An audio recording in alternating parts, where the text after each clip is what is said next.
Hello मेरे प्यारे प्यारे से बच्चों, हेलो माय सेल्स, कैसे हो आप लोग।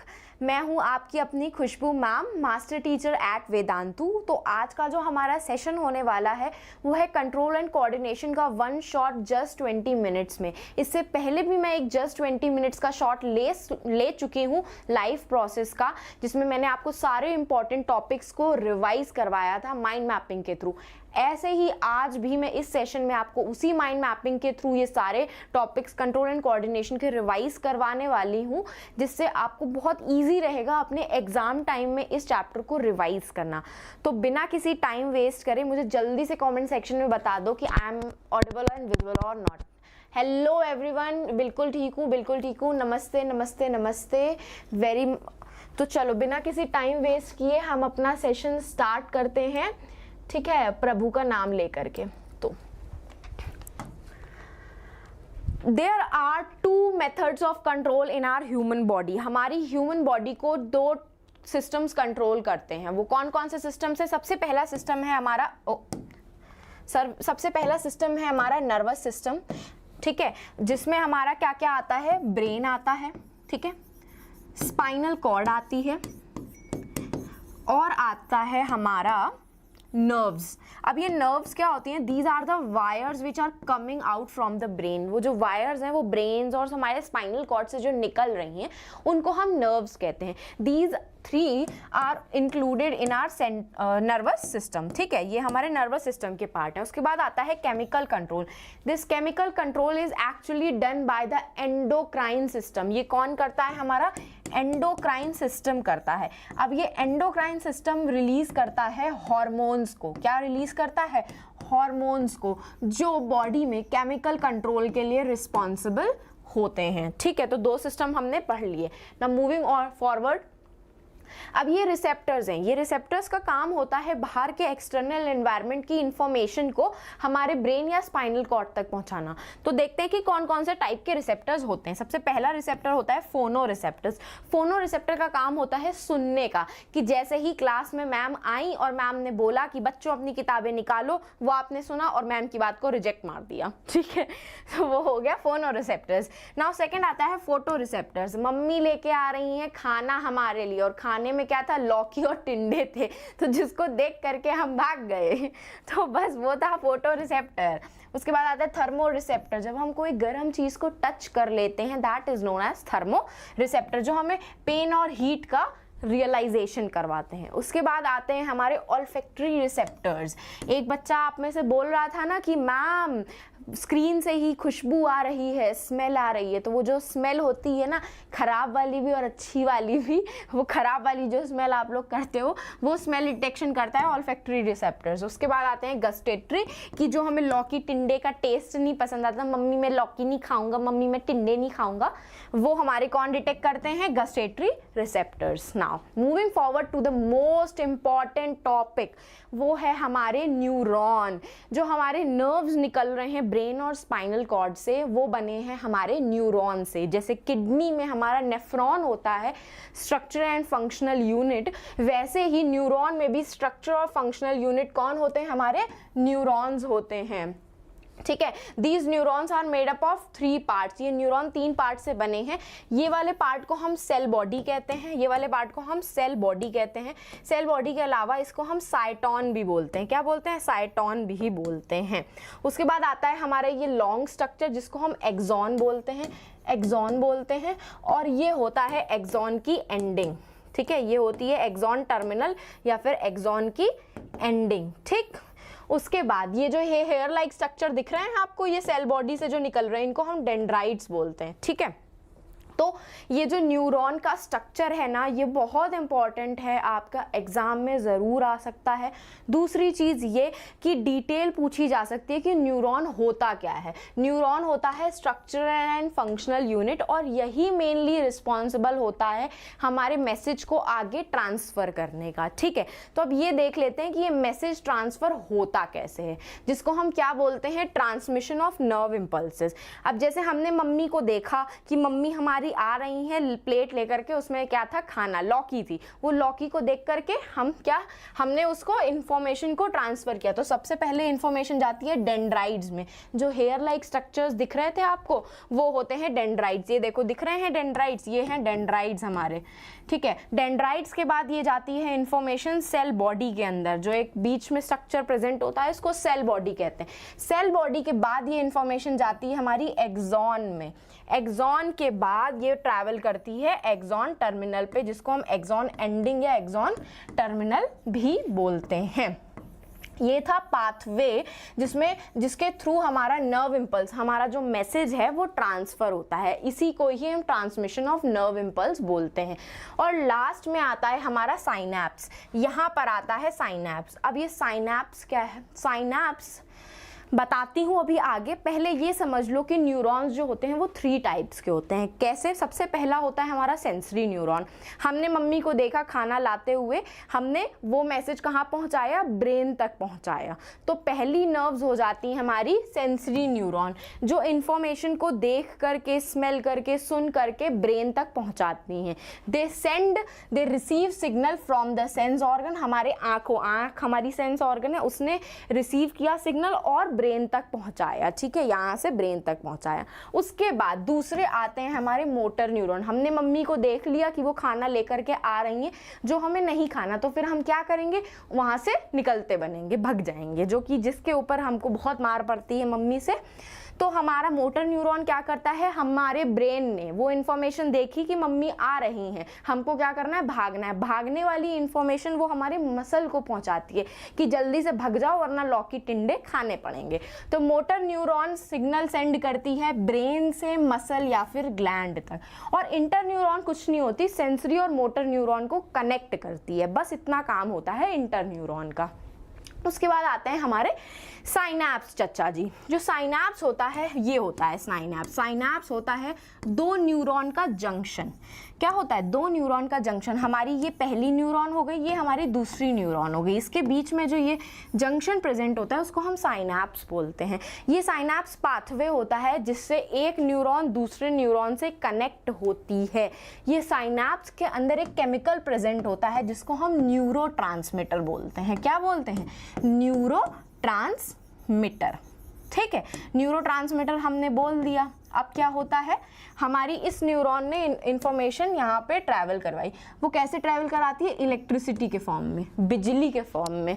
सारे तेनू बिजली बिजली कैन, वही बिजली के फॉर्म में ये इन्फॉर्मेशन गई हमारी साइनैप्स तक। ये साइनैप्स में ना केमिकल प्रेजेंट होता है, एक केमिकल प्रेजेंट होता है, वो होता है न्यूरोट्रांसमीटर और उसका नाम है एसिटाइल कोलिन। ये एसिटाइल कोलिन इलेक्ट्रिसिटी को केमिकल में कन्वर्ट कर देता है और फिर यहाँ पे केमिकल हो गया। अब ये केमिकल फिर से आगे दूसरे न्यूरॉन में ट्रांसफ़र कर रहा है इलेक्ट्रिसिटी के फॉर्म में, बिजली के फॉर्म में ट्रांसफ़र कर रहा है। तो साइनैप्स हमारा क्या हो गया, पॉइंट ऑफ कॉन्टैक्ट होता है जिसमें एक न्यूरॉन का एक्सॉन टर्मिनल दूसरे न्यूरॉन के डेंड्राइट से कनेक्टेड होता है। एक्सॉन टर्मिनल डेंड्राइट से कनेक्टेड होता है दूसरे न्यूरॉन के। चलो moving on to our next. अब हम देखने वाले हैं central nervous system. Central nervous system हमारा बना होता है ब्रेन से और स्पाइनल कॉर्ड से, ठीक है। ब्रेन को प्रोटेक्ट करने के लिए 3 चीज़ें होती हैं हमारे अंदर, इसको कहते हैं क्रेनियम। क्रेनियम हड्डियों का वो ढांचा होता है जो ब्रेन को प्रोटेक्ट करता है। उसके बाद आती है मेनिंजीज। मेनिंजीज हमारी मेम्ब्रेन होती हैं, ये ब्रेन को प्रोटेक्ट करती है ये भी। और फिर आता है हमारा सेरिब्रोस्पाइनल फ्लूइड जिसको हम CSF भी कहते हैं। तो मेनिंजीज और ब्रेन के बीच में सेरिब्रोस्पाइनल फ्लूइड प्रेजेंट होता है जिसका काम होता है शॉक को एब्जॉर्ब कर लेना। मतलब जैसे कि किसी ने आपको पीछे से टपली मारी तो ये टपली का दर्द सेरिब्रोस्पाइनल फ्लूइड अपने अंदर ले लेता है। ये 3 चीज़ें ब्रेन को प्रोटेक्ट करती हैं। अब ब्रेन के पार्ट्स देख लेते हैं। तो ब्रेन के हमारे 3 पार्ट्स होते हैं। एक होता है फोर ब्रेन जो ऊपर का पार्ट होता है, बीच में आता है हमारा मिड ब्रेन, ठीक है। और ये पिट्यूटरी ग्लैंड आप देख रहे हो, इसको मास्टर ग्लैंड भी हम कहते हैं, जो अभी मैं आगे आपको बताऊंगी, ठीक है। उसके बाद आता है हमारा तीसरे नंबर पे हाइंड ब्रेन। कहाँ गया हमारा हाइंड ब्रेन, ठीक है। तो जो फोर ब्रेन है उसके फर्दर 3 पार्ट्स होते हैं, सेरिब्रम, थैलेमस और हाइपोथैलेमस, जिसमें से सेरिब्रम और हाइपोथैलेमस बहुत इंपॉर्टेंट है, टॉपिक है, इससे क्वेश्चन जरूर से जरूर आने वाला है, मतलब पूरा ब्रेन का टॉपिक सबसे इंपॉर्टेंट है। सेरिब्रम का काम होता है हमारे वॉलेंट्री एक्शंस को कंट्रोल करना, और ये लार्जेस्ट पार्ट होता है ब्रेन का। वॉलेंट्री एक्शन का मतलब ये होता है कि जो काम हम अपने मन से करते हैं, जैसे कि हम मैम की क्लास अटेंड कर रहे हैं, अपने हाथ को हिला रहे हैं, ये सब क्या होते हैं हमारे, ये कौन कंट्रोल करता है, सेरिब्रम कंट्रोल करता है हमारा। ये सेंसरी इंफॉर्मेशन को भी रिसीव करता है कि हमने कुछ बहुत चीज़ें देखी और उसको ब्रेन तक पहुंचाता है, तो सेंसरी न्यूरॉन का भी इसमें प्रेजेंट होता है। ये लर्निंग और मेमोरी के लिए होता है कि जो चीज़ हमने याद करी या देखी उसकी याददाश्त हमारे फोर ब्रेन के सेरिब्रम में रहती है। चलो ठीक है, उसके बाद आता है थैलेमस। हमारा थैलेमस ज़्यादा इंपॉर्टेंट नहीं है आपके एग्जाम पॉइंट ऑफ व्यू से, इससे क्वेश्चन ज़्यादा आते नहीं हैं। इसका काम होता है सेंसरी और मोटर सिग्नल को रिसीव करना। जो सेंसरी और मोटर न्यूरॉन पढ़े तो वो जो इन्फॉर्मेशन लेके जा रहे थे वो, ठीक है। Now moving forward to the hypothalamus. Hypothalamus बहुत इंपॉर्टेंट है, सेरिब्रम और हाइपोथैलेमस बहुत इंपॉर्टेंट होने वाला है। व्हाट इज न्यूरोमस्कुलर जंक्शन, उसी को ही हम साइनैप्स बोलते हैं बेटा सुखमन, ठीक है। ये जो होता है हाइपोथैलेमस, ये बॉडी के टेम्परेचर को रेगुलेट करता है कि मतलब हम बहुत ज़्यादा, हमको कहीं फीवर वगैरह तो नहीं आ रहा है, हमारा बॉडी टेम्परेचर नॉर्मल रहे, भूख लगने लगती है अच्छा अच्छा खाना देख करके, वो प्यास, अब जैसे मैं बोल रही हूँ तो मुझे प्यास लग रही है, थ्रस्ट लग रही है, तो ये कौन कंट्रोल कर रहा है, मेरा हाइपोथैलेमस ब्रेन का, ठीक है। और हाइपोथैलेमस किसका पार्ट होता है, फोर ब्रेन का पार्ट होता है, ठीक है। ये रिस्पॉन्सिबल होता है हमारा सेक्सुअल बिहेवियर और इमोशंस के लिए भी, कि मतलब जैसे आप क्लास में नहीं होते हैं, लव बर्ड्स होते हैं, एक बेबी को दूसरा बेबी पसंद आ गया, तो ये सारे इमोशंस हमारा हाइपोथैलेमस कंट्रोल करता है। चलो moving forward to the next part of the brain. Midbrain का कोई पार्ट नहीं होता है और मिड ब्रेन इतना इंपॉर्टेंट भी नहीं है हमारा, तो इसीलिए हम आते हैं अपने हाइंड ब्रेन पे, जिसके फर्दर 3 पार्ट्स होते हैं। एक होते हैं सेरिबेलम होता है, ठीक है, एक होता है मेड्यूला ऑब्लोंगेटा और एक होता है पॉन्स हमारा, ठीक है। तो सेरिबेलम जो होता है हमारा, वो हमारे मोटर फंक्शन को कंट्रोल करता है। मोटर फंक्शन का मतलब क्या होता है, पोस्चर और बैलेंस, जो मैं सीधे खड़ी हूँ या मैं सीधे बैठी हूँ या मैं ठीक से लिख रही हूँ, या मुझे जैसे यहाँ लिखना है तो मेरा हाथ यहाँ तो नहीं चला जा रहा है, ये सारे एक्शंस को हमारा सेरिबेलम कंट्रोल करता है, ठीक है। इसीलिए जो लोग ड्रिंक वगैरह करते हैं ना, वो ठीक से इसीलिए नहीं चल पाते क्योंकि उनका सेरिबेलम ड्रिंक करते टाइम, ठीक है, वो डिस्टर्ब हो जाता है। तो ये क्वेश्चन पूछा जा सकता है कि which part of the brain is involve when person is drunk. जब किसी ने पी रखी है, ड्रंक कर रखा है, तो उसका कौन सा पार्ट ब्रेन का काम नहीं करता है, तो वो होता है हमारा सेरिबेलम, जो हमारे पोस्चर को और हमारे बैलेंस को मेंटेन करके रखता है। Moving forward to the next part जो है हमारा मेड्यूला। मेड्यूला भी बहुत इंपॉर्टेंट पार्ट है, क्यों, क्योंकि अगर मेड्यूला में ज़रा सी भी इंजरी हो गई, आपके पीछे साइड पे प्रेजेंट होता है, उसमें ज़रा सी भी कोई चोट वोट लग गई तो उस इंसान की डायरेक्टली डेथ हो सकती है, क्योंकि मेडुला हमारे इनवॉलेंट्री फंक्शंस को कंट्रोल करता है। इनवॉलेंट्री का मतलब होता है कि जो फंक्शंस हमारे कंट्रोल में नहीं है, जैसे कि हमारा दिल धड़क रहा है, दिल धड़कने का काम हम कंट्रोल नहीं करते हैं, हमारा पेट डाइजेस्ट कर रहा है खाने को तो वो हम कंट्रोल नहीं करते हैं, लंग्स में गैसेस के एक्सचेंज हो रहे हैं तो वो भी हम नहीं कंट्रोल करते हैं। तो जो चीज़ें हम कंट्रोल नहीं कर सकते हैं वो कौन कंट्रोल करता है, मेडुला। इसीलिए मेडुला की इंजरी पे इंसान की डेथ हो सकती है। Now moving forward to the next part of the hindbrain जो होता है पॉन्स हमारा, ये भी हमारे रेस्पिरेशन को कंट्रोल करता है मेनली, और हमारी स्लीप साइकिल को, सोने की साइकिल को, जिसको बहुत नींद आती है उसका पॉन्स गड़बड़ है। जैसे मुझे बहुत नींद आती तो मेरा पॉन्स हिला हुआ है बेचारा, ठीक है। नाउ अब नर्वस सिस्टम का एक और पार्ट होता है, पहला तो हमने पढ़ा सेंट्रल नर्वस सिस्टम जिसमें ब्रेन और स्पाइनल कॉर्ड आते हैं। अब पेरिफेरल नर्वस सिस्टम जो होता है उसमें भी 2 पार्ट्स आते हैं, एक होती हैं क्रेनियल नर्व्स, एक स्पाइनल नर्व्स। क्रेनियल नर्व्स हमारी 12 पेयर्स ऑफ क्रेनियल नर्व्स होती हैं, ठीक है ये, और स्पाइनल नर्व्स हमारी 31 पेयर्स होती हैं। क्या होती हैं, 31 पेयर्स होती हैं स्पाइनल नर्व्स, 31 पेयर। और क्रेनियल नर्व्स होती हैं हमारी 12 पेयर्स। ये पेयर्स और ये फर्दर 2 पार्ट्स में डिवाइडेड है, जिसको हम ऑटोनॉमिक नर्वस सिस्टम कहते हैं और सोमैटिक नर्वस सिस्टम कहते हैं। सोमैटिक नर्वस सिस्टम भी हमारा वॉलेंट्री एक्शन को कंट्रोल करता है। मैं चल रही हूँ, मैं लिख रही हूँ, मैं बोल रही हूँ, मैं कुछ भी देख रही हूँ, तो मुझे उसको देखना है या नहीं देखना है, मेरा काम है। तो ऐसे सारे एक्शन जो हम कंट्रोल कर सकते हैं उनको वॉलेंट्री एक्शंस को central nervous somatic nervous system भी कंट्रोल करता है। उसके बाद ऑटोनॉमिक नर्वस सिस्टम आता है। वो नर्वस सिस्टम हमारे इनवॉलेंट्री एक्शंस को कंट्रोल कर रहा है, जैसे मेड्यूला कंट्रोल कर रहा था हमारा, जैसे कि दिल का धड़कना, स्मूथ मसल का काम करना, ग्लैंड्स का हार्मोन रिलीज करना, ये सब चीज़ें। ऑटोनॉमिक नर्वस सिस्टम 2 पार्ट्स में डिवाइडेड है, एक होता है पैरासिम्पैथेटिक और एक होता है सिंपैथेटिक। इन दोनों का काम ना जस्ट अपोजिट होता है, ठीक है। जैसे कि सिंपैथेटिक ना हमको एकदम एक्टिव करता है कि हमने कोई शेर देख लिया, कुत्ता देख लिया और हम डर के मारे भाग गए, तो भगने का काम सिंपैथेटिक डिवीजन कर रहा है। और हमें रिलैक्स करने का काम कि एग्ज़ाम हो गए, अब मैं बहुत रिलैक्स हूँ, आराम करूँगा, तो वो कौन करता है? Parasympathetic division.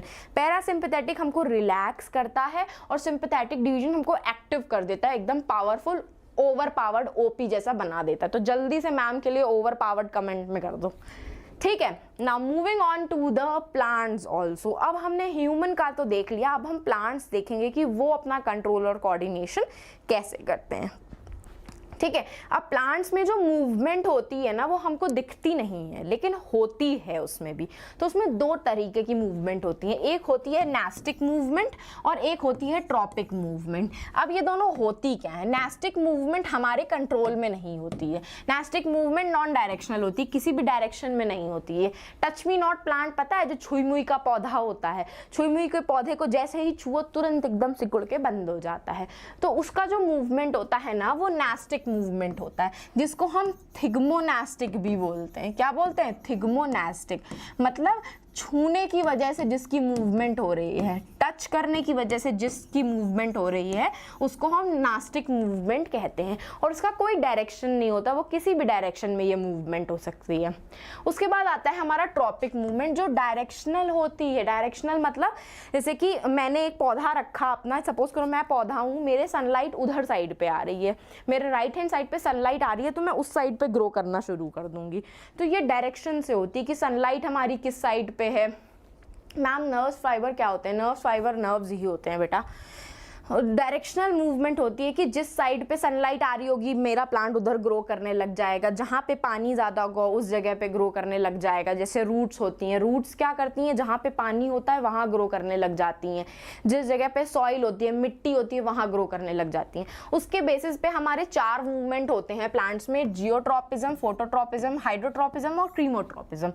जियोट्रॉपिज्म मतलब अर्थ के अंदर जिसकी मूवमेंट हो रही है, ग्रेविटी जहाँ पर है हमारी, जैसे कि रूट्स हमारा पॉजिटिव जियोट्रॉपिज्म दिखाता है क्योंकि वो रूट्स ग्रेविटी के साइड में ही ग्रो कर रहा है, जबकि शूट हमारा नेगेटिव जियोट्रॉपिज्म, मतलब जो प्लांट अगर क्या था ग्रेविटी के साइड पे ग्रो कर रहा होगा वो पॉजिटिव शो कर रहा होगा, और जो उसके अगेंस्ट शो कर रहा होगा वो नेगेटिव शो कर रहा होगा। फोटोट्रॉपिज्म, लाइट की तरफ जो ग्रो कर रहा होगा वो पॉजिटिव होता है, और जो लाइट के अपोजिट में पीछे के साइड पे ग्रो हो रहा होगा उसमें हमारा नेगेटिव ग्रोथ हो जाती है। ऐसे ही हाइड्रोट्रॉपिज्म मतलब पानी की मूवमेंट की तरफ आपकी ग्रोथ हो रही है। कीमोट्रॉपिज्म जहाँ पे केमिकल प्रेजेंट, जैसे कि पॉलन ट्यूब का स्टिग्मा के अंदर ग्रो करना कीमोट्रॉपिज्म है। पॉलन ट्यूब तभी ग्रो करती है जब उसको केमिकल्स दिए जाते हैं। चलो moving on to the plant hormones.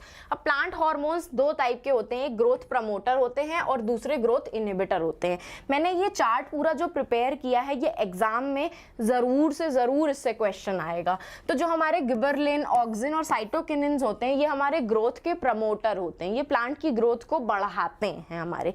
जबकि जो नीचे वाले 2 हैं इथिलीन और एब्सिसिक एसिड, ये ग्रोथ को रोक देते हैं, ठीक है। और इसमें से सबसे कॉमन क्वेश्चन जो आता है वो होता है फ्रूट डेवलपमेंट का, कि कौन सा ऐसा हार्मोन है जो फ्रूट डेवलपमेंट करता है, और उसका आंसर है इथिलीन। हमारा इथिलीन फ्रूट की डेवलपमेंट में बहुत हेल्प करता है। और ये पूरा चार्ट इतना ज़्यादा इंपॉर्टेंट है कि ये एज इट इज़ एग्जाम में आपके पूछा जा सकता है। मैंने इसको शॉर्ट में इसलिए रखा है ताकि आपको रिवाइज करने में ये ईजी रहेगा। गिबरलिन देखो जर्मिनेशन में भी हेल्प कर रहा है, मैच्योरिटी में भी, फ्लावरिंग में भी, इवन फ्रूट डेवलपमेंट में भी हेल्प कर रहा है। ऑक्सिन हमारा ग्रोथ हार्मोन होता है जो ग्रो में हेल्प करता है, ग्रोइंग में हेल्प करता है। तो ये सारे हार्मोन प्लांट के ज़रूर पढ़ लेना। Now moving on to the human hormones, human hormones के ना नाम पूछे जाते हैं और वो कौन सा ग्लैंड सिक्रीट करता है, बस यही पूछा जाता है। नाम उसका पूछा जाएगा और वो कौन सा ग्लैंड सिक्रीट कर रहा है, बस ये। तो सबसे पहला हमारा पाइनियल ग्लैंड आता है जो मेलेटोनिन सिक्रीट करता है और ये स्किन में प्रेजेंट होता है हमारा। जबकि पिट्यूटरी ग्लैंड को हम मास्टर ग्लैंड बोलते हैं क्योंकि ये बाकी सारे ग्लैंड्स के फंक्शन को कंट्रोल करता है। ठीक है, जैसे कि स्कूल में हमारी प्रिंसिपल होती है, प्रिंसिपल बाकी सारे टीचर्स के एक्शन को कंट्रोल करती हैं, उसी तरीके से पिट्यूटरी ग्लैंड हमारे बाकी सारे ग्लैंड्स के फंक्शन को कंट्रोल करता है। ये सारे हार्मोन्स रिलीज करता है जिसका नाम आपको याद होना चाहिए। Follicle stimulating hormone, luteinizing hormone, growth hormone, oxytocin, prolactin. Thyroid gland thyroxine secrete करता है। एड्रिनल ग्लैंड एड्रेनलिन और कॉर्टिसोल सिक्रीट करता है। पेनक्रियाज इंसुलिन और ग्लूकागॉन सिक्रीट करता है। ओवरीज ईस्ट्रोजन और प्रोगेस्ट्रॉन सिक्रीट करते हैं। टेस्टिस हमारी टेस्टोस्टेरोन सिक्रीट करती है। ये सारे हार्मोन्स के नाम और ये कौन से ग्लैंड सिक्रीट कर रहे हैं ये आपको ज़रूर पता होना चाहिए क्योंकि यही आपके एग्जाम में आ सकते हैं। तो ठीक है, this was all about the session. तो आज का जो होमवर्क का क्वेश्चन है जो मुझे आपको कमेंट सेक्शन में ज़रूर से ज़रूर बताना है वो है name the hormones which helps in the ripening of fruit. ऐसा कौन सा हार्मोन है जो फ्रूट राइपनिंग में हेल्प हमारी प्लांट्स की हेल्प करता है। तो ये था हमारा पूरा mind map control and coordination का। जिसको पसंद आया हो सेशन वो लाइक भी कर देना और अपने फ्रेंड्स के साथ शेयर भी कर लेना जिसको ये टॉपिक पढ़ने में बहुत प्रॉब्लम हो रही है। और मेरे प्यारे प्यारे नए बच्चे जो आए होंगे मेरे सेशन पे पहली बार वो सब्सक्राइब भी कर देना। और ये टेलीग्राम का लिंक है जिसको आप ज्वाइन करके ये चैप्टर के नोट्स उस टेलीग्राम लिंक से ले सकते हो। तो अब हम मिलेंगे नेक्स्ट सेशन में, फिर मिलेंगे चलते चलते। Bye bye.